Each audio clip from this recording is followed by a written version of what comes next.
and we are here with Ultra David. As I saw in the chat, that's pretty genius. Whoever came up with that, good work. They're very creative with the names they come up with. Yes, exactly.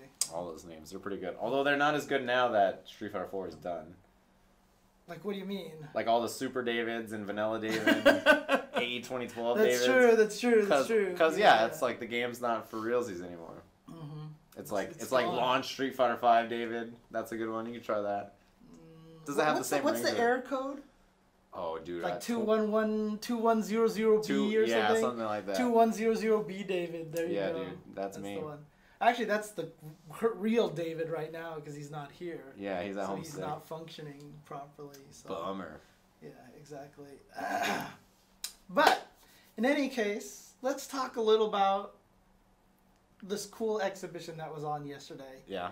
Between Lupe Fiasco and Daigo Umehara. I can't believe it really happened. I know, right? It's just so weird. So as Lupe told it, the reason why that it all happened is because he likes to talk about video games. Yeah. And some little kid started like yelling at him on Twitter. That's what he said. Some little kid. How did he know? I don't know how he figured it out. He's definitely a little guy. He's a little tyke. Yep. And so Markman jumped in because he saw that Lupe was tweeting like, I only watch Evo for Daigo and whatever because Daigo's my hero. And Markman was like, do you want to play against Daigo? Yeah. You likes to do that, Lupe? And Lupe was responding and being like really exciting about it. And sure enough, it got set up. And it did. It happened. And it happened like that. Yeah. It was like, it took like a week for them to be like, all right, this time, this place, boom, it's happening. And it was like, all right. And they flew Daigo out for 1 day. He's already back to Japan. Like, he's flying back probably as we speak, yeah. For this one event. And Daigo probably was like, what just happened? In the interview with Z, he said he had no idea why he was there. He didn't know what was going on. He just knew he was there and he had to play, and then that was it. He was just Daigo. I mean, I would have assumed maybe that's what it was said. I don't know. Who knows? I didn't get any. It'd be nice if there was if there was any kind of translation. No, but obviously what happened was they played a first to 3, a best out of 5. Yeah. And Lupe Fiasco won 3-5. 3 to 2. 3 to 2. Sure. My math is not working right now. He won 3-2. He beat Daigo. He is Daigo listed on Umehara. Shoryuken's rankings as the greatest Street Fighter 5 player currently. That's right. He's #1 right now on SRK ranking. He's the best Street Fighter 5 player. That's it. So let me ask you this question. Okay. This is the question. So a lot of people, there's a lot of like frustrated people. Yeah. I mean, obviously with the servers and the lack of one-player mode, people just want to jump online and just get mad about stuff, right? For sure. So the question is, was it staged? And if it was staged, is it wrong? You know, like people are mad for all these different reasons. What's your opinion on the whole thing? Super staged, clearly. If you don't think it was staged, I don't know what to tell you. Although I will say this. Daigo's staged ability, his ability to stage things is legendary. Yeah, okay. If you don't know anything about fighting games, that looks like the most legit match of all time. Right. Like Daigo's level, like he would purposely walk up and like miss a meaty and then just get uppercut, and it's like, oh no, like Daigo just missed a meaty. Dude, it was so good. I was really impressed too when Lupe would jump. Daigo's automatic reaction, you could see him pump the dragon punch and then be like, oh wait, he has to hit me. So he like does like this little wiggle, and then like the jump in lands, and it's like, oh, that kind of looked like a missed anti-air, you know? Well, there was a couple of times Daigo's uppercut missed. He should be in pro wrestling. That's all I'm saying. He should be in New Japan Pro Wrestling or something. Daigo is legit. This man knows how to throw with style. That's for sure. Look. I'm gonna go on record, and I'm gonna say that I don't think it was staged entirely. Entirely? Okay. Entirely. I'm with you there. I do not think it was staged entirely. I do believe Daigo was purposely playing at like 30% capacity, 40% capacity. Like 5%. Oh yeah, I mean he was clearly like towards the end you could see all he wanted to do was parry the entirety of a Ken uppercut. He was trying. EX uppercut, and that's when Lupe somehow did freaking V-trigger cancel like, and ruin Daigo's parry moment exactly. Yeah, and he like wake up through and swept a couple times instead of wake up uppercut. Yeah, like you can see Daigo was like, I want to parry. I do not think it was like Lupe's gonna win. Like they didn't tell Lupe ahead of time or anything like that. Yeah. Daigo was probably just gonna play and let it have fun. However, Daigo clearly wanted to win in the end. You think so? Because when Lupe jumped, he uppercutted. He did. But he didn't know that you need to do the medium uppercut. But I think, like, throughout the rest of it, he did. Did he? He was doing, like, the medium uppercut, like, sometimes, and then... See, I don't know. It's too hard to tell. Like I said, Daigo was a master of throwing. He's just so good. Because to be honest with you... He's just too good. Look, if I was Daigo, and I knew it was first to three... Yeah. And I was like, all right, enough, I need to win this. And the guy jumped at me, and I uppercut, and he beat my uppercut because I hit the wrong button, maybe by habit or something like that. I'd have been salty, and I wouldn't have got up either. Oh, you think that's what it was? You think that's why he just sat there? Because I think he was like, dude, let's play another one. Damn it, let's play another one. You think Daigo was mad at Lupe Fiasco? His demon? Oh, man. I don't know. I just, like, from watching it, like, I have this, it's really interesting. When I do commentary, I often talk about what people are thinking or what I guess that they're thinking. Uh-huh. And I've had a lot of people come up to me afterwards and tell me, you were absolutely right. Okay. Like, that's exactly what I was thinking. I'm actually really good at... So you got the hard read on Daigo here? So my read on Daigo was that he did want to win, and he just used the wrong uppercut and lost. And I think part of him was kind of a little bit like, oh, damn it. Yeah. I mean, there's some people saying that maybe he thought it was first to 5 or whatever. Oh, yeah. I heard that too, yeah. No, but to be honest with you, look, all conspiracy theories aside, all whatever, you know, staged or not staged aside. Clearly staged. It was a really cool event. It was so good. It was so fun. I had more fun. It was really, really fun. I'm mad at myself a little bit because I thought it was more fun to watch Daigo versus Lupe than almost any of the other exhibitions. Like, I was, like, so enthralled by it for no reason. Like, there's no reason it should be as entertaining as it was. I have to give credit to Mike and Z on commentary. Yeah. That was super good. You get the thumbs up. You guys did great. Man, that was so entertaining. I can't believe how much, I enjoyed watching it. Dude, seriously? There were some moments, even David tweeted this out in the middle of one of the matches. David was like, 100% all of us would have gotten thrown by Lupe right there. Right, Like, there was a couple of times when Lupe got throws, and I was just like, no, that was totally, like, that's not what Lupe planned. Yeah. Like, that wasn't the psych out that he planned, but we all would have got caught by 100%, because you just walk up to that guy and block, and then you punish the uppercut. Dude, the one time he did jump attack, and Daigo blocked it, and he whiff throw because it was in block stun. Yeah. Everyone uppercuts there. Whiff throw, uppercut. Yeah. And he did whiff throw, and then he threw again. I remember that. That was so good. I saw that, and I was like, I totally would have gotten thrown by that. Yeah, I would have saw the uppercut. I would have thought uppercut, so. He's a genius. Lupe Fiasco is the best. Look, he's not as bad as everyone thought he was going to be. No, I don't think so either, yeah. He was, at least he knew what he was doing to a degree. You know what I mean? He played. He knew how to do uppercuts, that's for sure. Yeah, you could see that. It was clearly not one of those people who was just sitting there mashing roundhouse while holding down back. He was like throwing fireballs and moving around and doing some footsie. I was like, oh, this is cool. Mm-hmm. And I was a little worried because, like, I think Daigo let him win the first game, right? And then the next game, like, the first round was like, Daigo played for real. Ooh, and it was so gross. I was like, oh, please, don't let the rest of this be like this. Same thing happened in the 5th game, too. The first round, Daigo just, like, almost perfect him, just, like, blew him up. It was super bad, yeah. But then he, like, the rest of it, he sold it really well. Like, when he was winning, it was, like, super... Like, he would, like, punish an uppercut with, like, standing medium kick. And then Lupe did another uppercut and hit him, and it's like, if you don't know what's happening, it's like, it looks pretty legit. I was like, yeah, this looks super legit. You know what? It was really fun. Daigo clearly looked like he was having fun. Lupe was clearly looking like he had a lot of fun. He's going to be talking about it forever. In fact, he may want to show up to more fighting game events. He's retired because he's the grand champion of the world, right? But, dude, he's going to be tweeting about it. He's going to be talking about it. It's on all these articles talking about Lupe Fiasco beating Daigo and all these things. The publicity on it. Yeah, the publicity on it is amazing. Everybody's going to buy the game and then they can't play it because it doesn't work. But, you know, it's great publicity. Oh, man. It's true. It is true. They all bought the game today. They're like, oh, if Lupe Fiasco beat Daigo, I'm buying the game right now.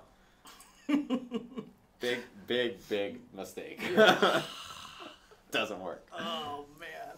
James, you wanted to be so happy. No, but it was cool. I thought it was cool. a great event. I thought it was a lot of fun. A lot of people showed up to it. They even showed that there was lines going in. Did you see how full? I've never seen the fountain that full in my life. That was so ridiculous. Yeah, it was really good. Also, if I was Daigo, I almost would have wanted to throw it anyway, because did you see that sick jacket he got? I know, right? He got the good. Metal Gear jacket. That was so good. And then I found out he was going to give it to him anyway, and I was like, oh, you should have just 3-0'd him real quick, got the jacket, hopped on the plane back to Japan. You should have been out of there.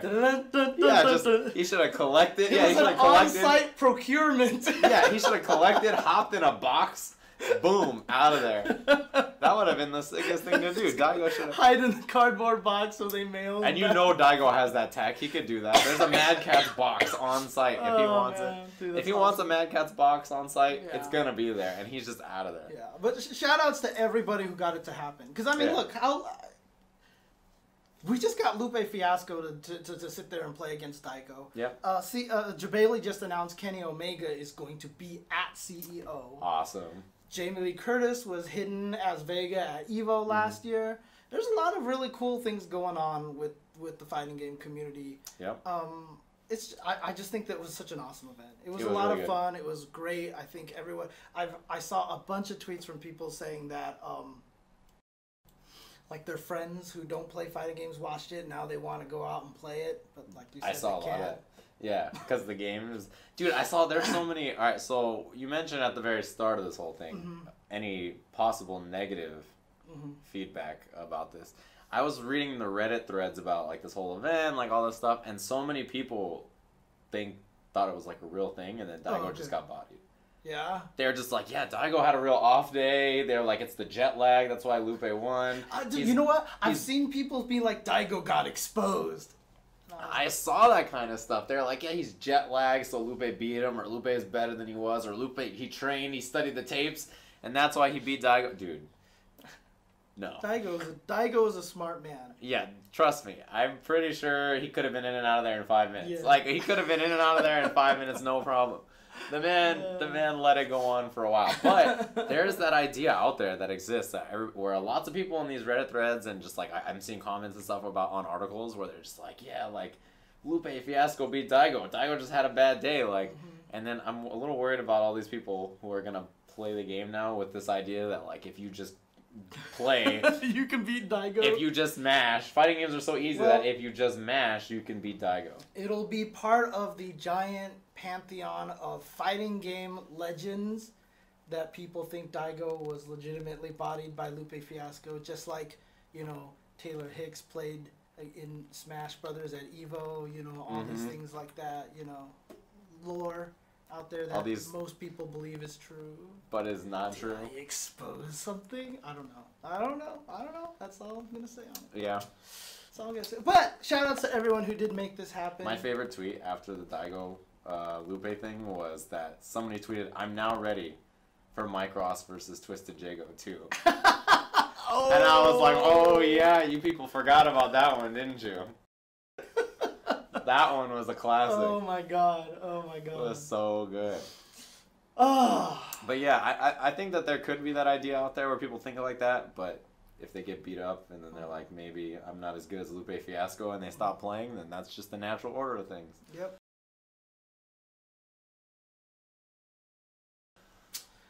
But I did want to, like I said, give shout-outs to everybody who was able to put this together. In particular... So fast. Yeah, right? So crazy fast. But in particular to Mr. Mark Julio, a.k.a. Markman. Yep.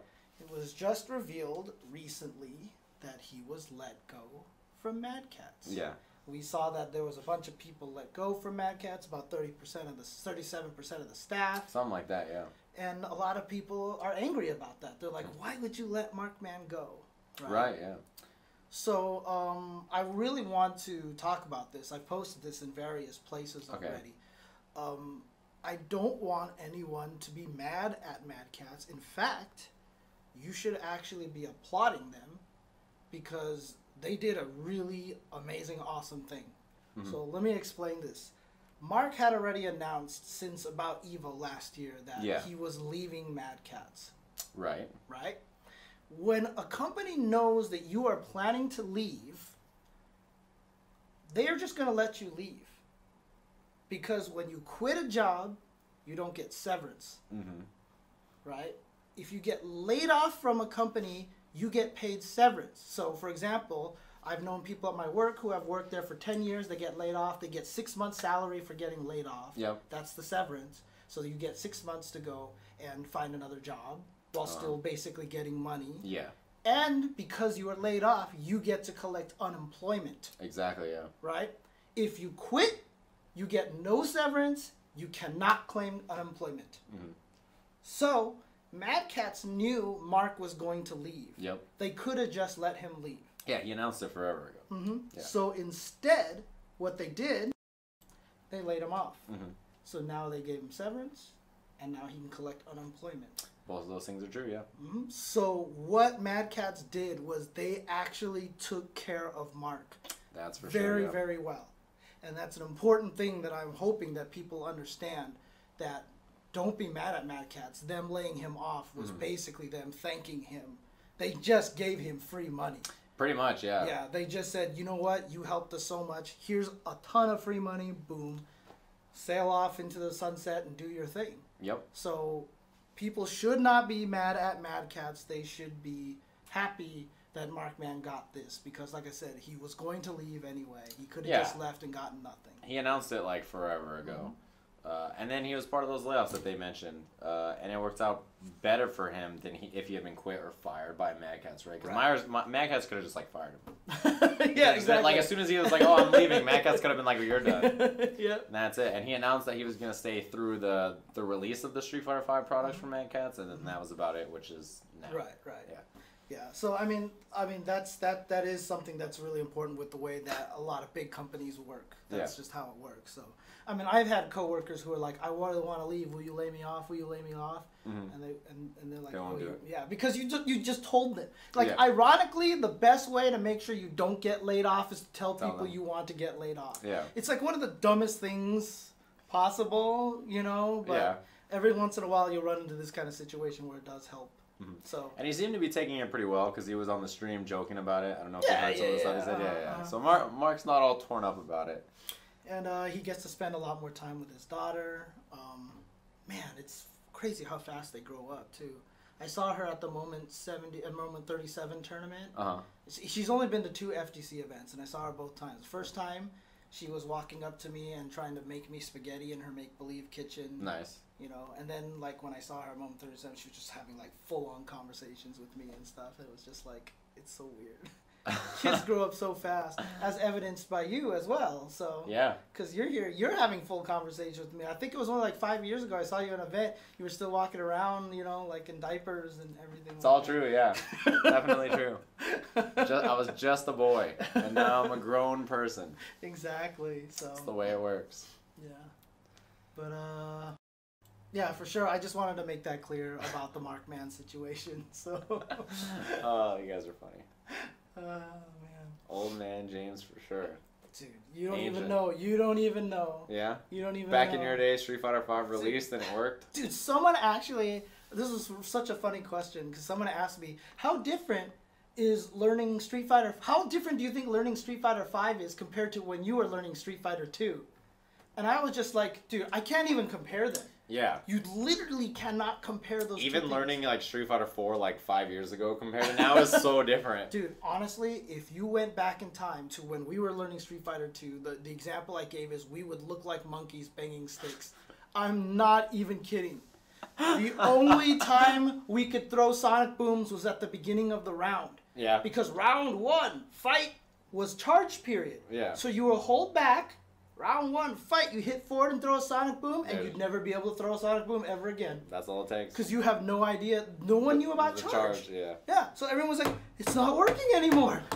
And that's it. Like, we spent months not knowing how to throw sonic booms. And then that one guy came in the arcade, and he could consistently throw sonic booms, and all of us were like, how's he doing that? I mean, like, let me tell you how different of a time it was back then. Monkeys banging on sticks.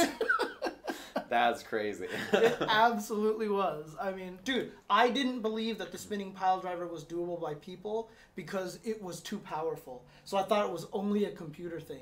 Oh, that makes sense, yeah. Yeah. And I then, wish it was like that. Because the thing is, back then, the fact that most of the characters that you fought in the game you could actually use was so novel. Yeah. Like, that had never existed before. We were just so used to Pit Fighter. You know, where you're sitting there fighting it. You have no idea what Pit Fighter is. Right over my head. Jesus Christ. I don't even know if David knows. Probably not. David's like 15. He's not that old. He knows what Pit Fighter is. You looked at me so confidently too. You're like, yo, Pit Fighter. And I was like, Pit Fighter. Yeah, Pit Fighter. That's the one. And the very first time when my brother did a spinning pile driver to me is because we tried forever trying to figure out how to do a spinning pile driver, and it wasn't possible. And I was like, you can't do it. It's too unfair. Yeah. Because it does too much damage. So my brother gave up and started mashing on the controller, and then all of a sudden I got grabbed, and he did the spinning pile driver, and we were like, oh my god! Like, it was like the biggest, like seriously, like that was like. At that time, that was like some Edward Snowden kind of level, like it was just that much. You didn't believe it? Yeah. And then today I saw these people like, where's all the frame data? I can't play without the frame data. I saw those tweets today. They're like, I can't play if I don't know frame data. And I was like, are you serious? Like, so just like I said. What spoiled children you are. At the KI Cup, when Keith was like, we changed the frames from the startup from 8 to 6. And everyone's like, yeah! You can't do that. Yeah, I know. That's not going to be fair. Really? Oh my god, that's so crazy. So many people today too. They're like, the frame data is not out. How do I exist without it? Someone actually tweeted me and said, like, there's no frame data in game.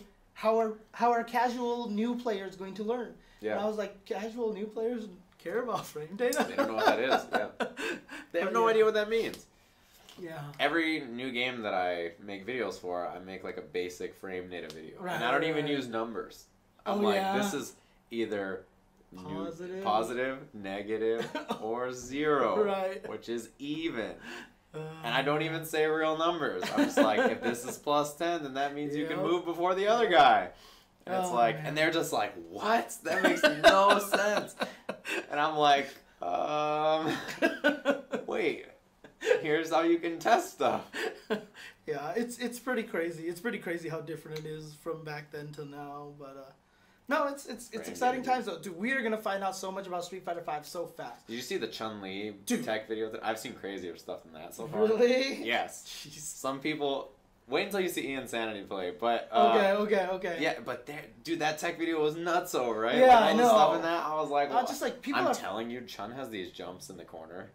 Where she is clearly here and you are here, but she lands back here. Oh, no. And you're just like, what? It's some Rising Thunder jumps. Yeah, it's like some silliness where she just like lands on one side or the other. Dude, like, I mean, like, I don't know if people know the stuff that I've been finding with Cammy, but I'm gonna do some. Yeah, I'm gonna do some stuff later on. So I saw some hooligan stuff today where like you knock someone down. And then you do like a hooligan, and if they uppercut, it auto-corrects, and then you get the punish with crush counter on the ground at the same spot. And I'm just like, that might be actually similar to what I'm trying to do. Okay. Because I have this weird thing that's going on. I don't know. Like I said, I haven't been watching a lot of match videos. I haven't seen a lot of other people messing with Cammy. This might be all common stuff now because of how fast people see. Like if it was Street Fighter 4, I'd be like, yo, I'm gonna name this the James setup. But like this is the James tag. Dude, seriously, at this point in time, I bet you like 19 people have already found this trick. Yeah, you know what I mean? So I'm just gonna show it here. People are like, that's awesome, and then other people are like, dude, I knew that in beta too. Yeah, what are you new here, James? It was in the first beta. It was in the first beta, removed from the second beta, and back in the third beta, James. Come on now. Yeah, exactly. It's all old now. Oh man. But I guess before we come, let's take a break, and then when we come back, I want to do a little bit of an unboxing because I've got a lot of cool stuff to show off on stream. Is it Street Fighter V related? Street Fighter V related. You probably can't play it once you open it. Well, one of them is a book. Okay. So maybe it's printed upside down or backwards, right? You never know. Upside down. There's no way they can muck that up. Surely that's not an issue they have. Okay, anyways, we'll do that when we come back. I'll mess around with some Cammy on stream, and then we'll get to, and then we'll call it a night. But we'll be right back for some fun unboxing and Cammy stuff. So be right back.